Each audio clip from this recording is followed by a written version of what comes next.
ಇದನ್ನ ವೀರಭದ್ರನ್ ಲೆಕ್ಕಕ್ಕೆ ಬರ್ಕೋ. 72 ರೂಪಾಯಿ 80 ಪೈಸೆ. ಅದು ರೋಡಿ ಈ ಬದಲು ಲೆಕ್ಕನ?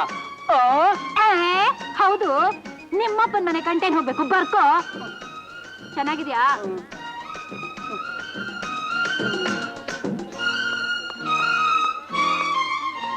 ನಮ್ ಗುರು ಇಷ್ಟ.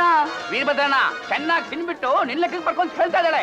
ಏಯ್, ನೀನು ನಿನ್ ಹಿಮ್ಮೇಳ ತಿಂದಿದ್ದು ನನ್ ಲೆಕ್ಕಕ್ಕೆ ಯಾಕೆ?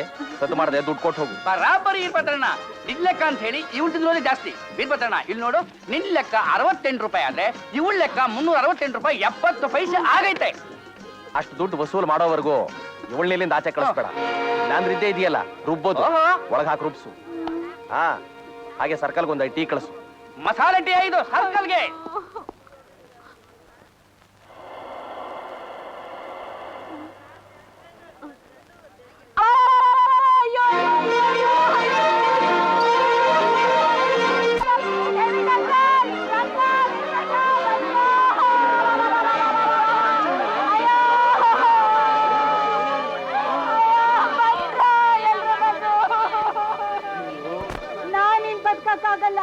ನಾನು ಯಾಕೆ ಬದುಕ್ಬೇಕು ಅಂತ ವರ್ಷ ಕಾಲದಿಂದ ನೀವೆಲ್ಲ ನೋಡ್ತಾ ಇದ್ದೀರಾ. ನಾನು ವೀರಭದ್ರನು ಹೇಗಿದ್ವಿ ಅಂತ. ನಾನು ಅಯ್ಯೋ ಅಂದ್ರೆ ಅವನು ಅಯ್ಯಯ್ಯಪ್ಪ ಅಂತಿದ್ದ, ನಾನು ಹೋ ಅಂದ್ರೆ ಅವನು ಓಹೋ ಅಂತಿದ್ದ. ನನ್ನೇ ಮದುವೆ ಮಾಡ್ಕೋತೀನಿ ಅಂತ ಈಶ್ವರನ್ ಗುಡಿಲಿ ಮಾತು ಕೊಟ್ಟಿದ್ದ. ಮಾರಿ ಗುಡಿಲಿ ಮಾತು ಕೊಟ್ಟಿದ್ದ. ನನ್ ಕೈ ಹಿಡ್ಕೊಂಡು ಈ ಊರೆಲ್ಲ ಓಡಾಡ್ದ, ನನ್ ಮೈ ಮೇಲೆ ಬಿದ್ಕೊಂಡು ಮಾತಾಡ್ದ. ಮೂತಿ ಇಟ್ಟು ಮೂತ್ ಕೊಟ್ಟಿದ್ದೆ. ಇವನ್ ಬೆಲ್ಲದಂತ ಮಾತ್ ನಂಬಿ ತಾಳಿನೂ ತಂದಿಟ್ಕೊಂಡು ಇವತ್ ಕಟ್ತಾನೆ ನಾಳೆ ಕಟ್ತಾನೆ ಅಂತ ಇಲ್ಲಿವರೆಗೂ ಕಾದೆ ನೋಡಿ. ಎಲ್ರ ತಾಳಿ ಕೂಡ ಇಲ್ಲೇ ಇದೆ. ಇಷ್ಟೆಲ್ಲ ಆದ್ಮೇಲೆ ನನಗೂ ನಿನ್ಗೂ ಏನೋ ಸಂಬಂಧ ಇಲ್ಲ ಅಂದ್ಬಿಟ್ಟ. ಇಷ್ಟಕ್ಕೆಲ್ಲ ಪ್ರಾಣ ಕಳ್ಕತ್ತಾರೆ ನವ. ಬೇಡ ಕಣವ, ಕೆಳಗಿಳಿದ್ ಬಾರವ. ನಾನ್ ಯಾಕೆ ಬರ್ಲಿ? ಇಷ್ಟು ದಿವಸ ಅವನೇ ನನ್ ಗಂಡ ಅಂತ ಎಲ್ಲ ಕಡೆ ಹೇಳ್ಕೊಂಡ್ ಬಂದಿದ್ದೀನಿ. ಇವತ್ತು ಅವನ್ ನನ್ನ ಮದುವೆ ಮಾಡ್ಕೊಳ್ಳಲ್ಲ ಅಂದ್ರೆ ನೀವೇನಂತೀರಾ? ಜನ ಏನಂತಾರೆ? ನನ್ ಮರ್ಯಾದೆ ಏನು? ನಿನ್ನ ವಿಷಯದಲ್ಲಿ ನಾವೇನ್ ತಿಳ್ಕೊಳ್ಳೋದು ದುರ್ಗೆ? ಬಾರವ, ಹಠ ಮಾಡ್ಬೇಡ. ಓಹೋ, ನೀವು ತಿಳ್ಕೊಳ್ತಾ ಇದ್ರು ನನ್ ಮನಸ್ಸು ತಿಳ್ಕೊಳತ್ತೆ. ಅದಕ್ಕೆ ಈ ವೈರ್ ಹಿಡ್ಕೊಂಡು ನಾನ್ ಸತ್ತು ಹೋಗ್ತೀನಿ.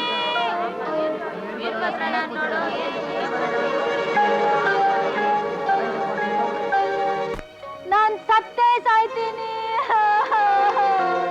ನಾ ಸಾಯ್ತೀನಿ ಅಂತ 100 ಕೋಳಿ ತಿಂದಿದ್ದಾಯ್ತು. ಇವಳೆಲ್ಲ ಸಾಯ್ತಾಳೆ, ನಮ್ಮನ್ನು ಸಾಯಿಸ್ತಾಳಷ್ಟೇ. ಅವನಿಗೆ ಇನ್ನು 2 ನಿಮಿಷ ಟೈಮ್ ಕೊಡ್ತೀನಿ. ನನ್ ಕುತ್ತಿಗೆ ತಾಳಿ ಕಟ್ಟಿದ್ರೆ ಸರಿ, ಇಲ್ಲ ಈ ತಂತಿ ಹಿಡ್ಕೊಂಡು ಜೀವ ಬಿಡ್ತೀನಿ.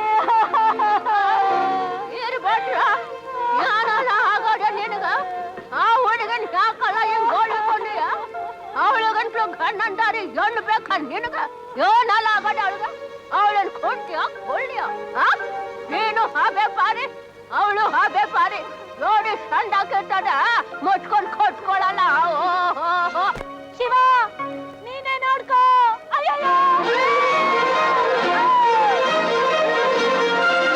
ಹುಡುಗಿ ಕರೆಂಟ್ ವೈರ್ ಇಟ್ಕೊಂಡು ಸತ್ತೋಗ್ಬಿಟ್ಟಿದ್ದಾಳೆ.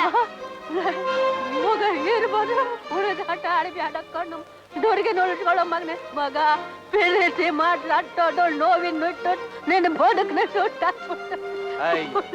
ಆ ವೈರಲ್ ಕರೆಂಟ್ ಇದ್ರಲ್ವಾ ಅಜ್ಜಿ ಅವಳು ಸಾಯೋದಕ್ಕೆ? ಏಯ್, ಸಾಕ ನಿಲ್ಸೆ ನಿನ್ ನಾಟಕ. ಇಲ್ಲಿದೆ ನೋಡು ಫ್ಯೂಸು, ಇಳಿಯ ಕೆಳಗೆ.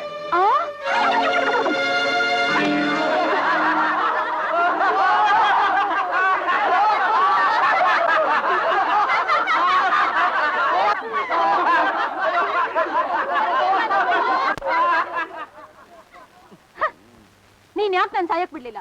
ಕೊಡು ಅದನ್ನ, ನಾನ್ ಸಾಯ್ತೀನಿ. ಇಲ್ಲ ನಾನ್ ತಾಳಿ ಕಟ್ಟು. ಬಾ ಗುರು. ಬಂದ್ರೋ, ಎಲ್ರು ಬಂದ್ರೋ? ಗುರು ತಗೋ ಗುರು, ನಿಂತ್ಕೋ. ಗುರು ಕಟ್ಟು ಗುರು.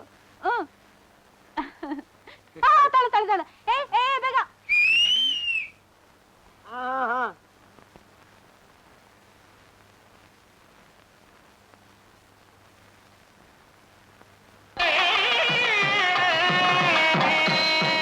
ಗಟ್ಟಿಯ ಕಟ್ಟು ಗುರು.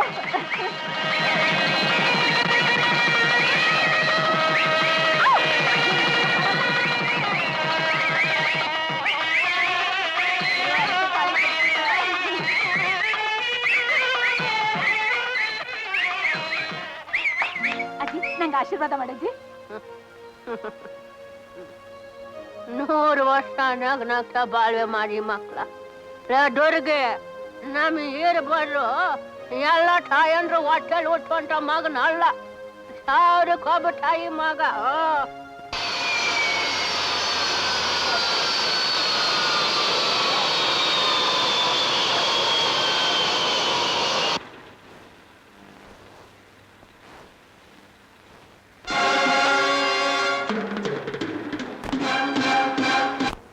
ಮಹಿಳೆ ಮತ್ತು ಸಮಾಜ. ಸಮಾಜದಲ್ಲಿ ಮಹಿಳೆಯ ಪಾತ್ರ ಅತಿ ಮುಖ್ಯ.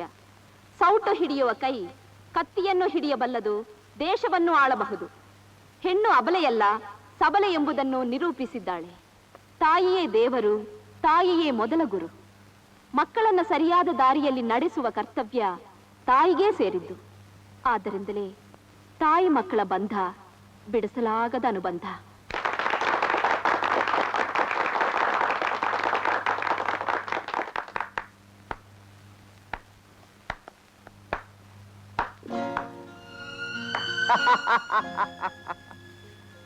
ತಾಯಿಯೇ ದೇವರು, ತಾಯಿಯೇ ಮೊದಲ ಗುರು. ಈ ಪದಗಳೆಲ್ಲ ಹೇಳೋಕೆ ಎಷ್ಟು ಚೆನ್ನಾಗಿವೆ. ಇದನ್ನೆಲ್ಲ ಎಷ್ಟು ಜನ ತಾಯಂದ್ರು ಅರ್ಥ ಮಾಡ್ಕೊಂಡಿದ್ದಾರೆ? ಲಕ್ಷಕ್ಕೊಬ್ರು ಇಲ್ಲ.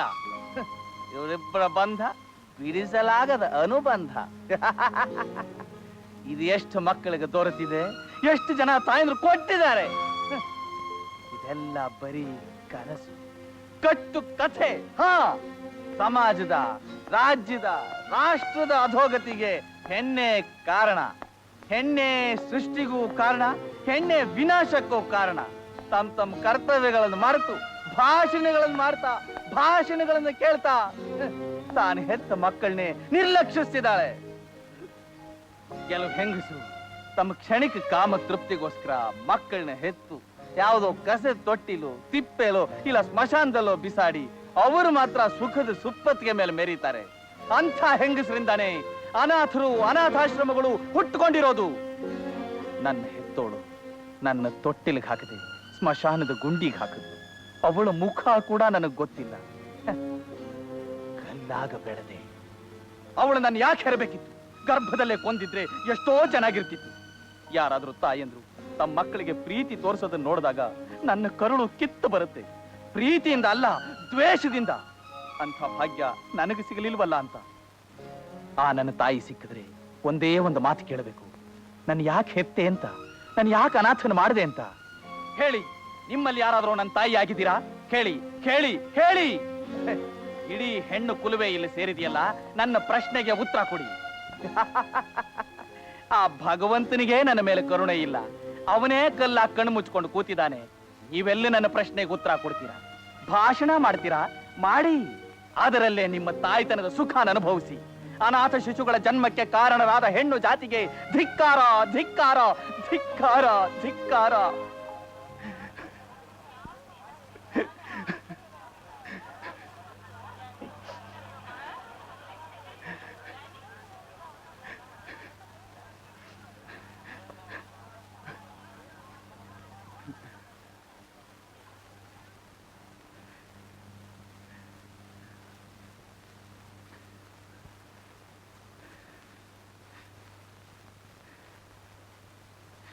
ಮಗು,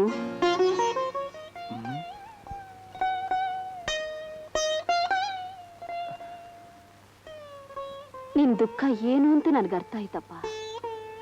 ತಾಯಿಯ ಪ್ರೀತಿ, ವಾತ್ಸಲ್ಯ, ಮಮತೆ ನಿನ್ಗೆ ಸಿಕ್ಕಿಲ್ಲ. ಆ ನೋವು ನಿನ್ನ ದಹಿಸ್ತಾ ಇದೆ. ಮಗು, ಯಾವ ತಾಯನು ಕಟುಗಳಲ್ಲ. ತನ್ನ ಕರುಳಿನ ಕುಡಿನ ತಾನೇ ಕಸತ್ತೊಟ್ಟಿಗೆ ಬಿಸಾಡಕ್ಕೆ ಪರಿಸ್ಥಿತಿಗಳು ಕಾರಣ ಆಗಿರುತ್ತೆ. ಆಕೇನು ನಿನ್ನಷ್ಟೇ ನೊಂದಿರ್ತಾಳೆ. ತಾಯಿ ಅನ್ನೋಳು ದುಡ್ಡು ಕೊಟ್ಟು ಕೊಂಡ್ಕೊಳ್ಳೋ ವಸ್ತು ಅಲ್ಲಪ್ಪ, ಅದು ಪ್ರೀತಿಯ ಸಾಕಾರ. ನಿನ್ ತಾಯಿ ನಿನಗೆ ಖಂಡಿತ ಸಿಕ್ಕೇ ಸಿಗ್ತಾಳೆ. ಸಮಾಧಾನ ಮಾಡ್ಕೋ.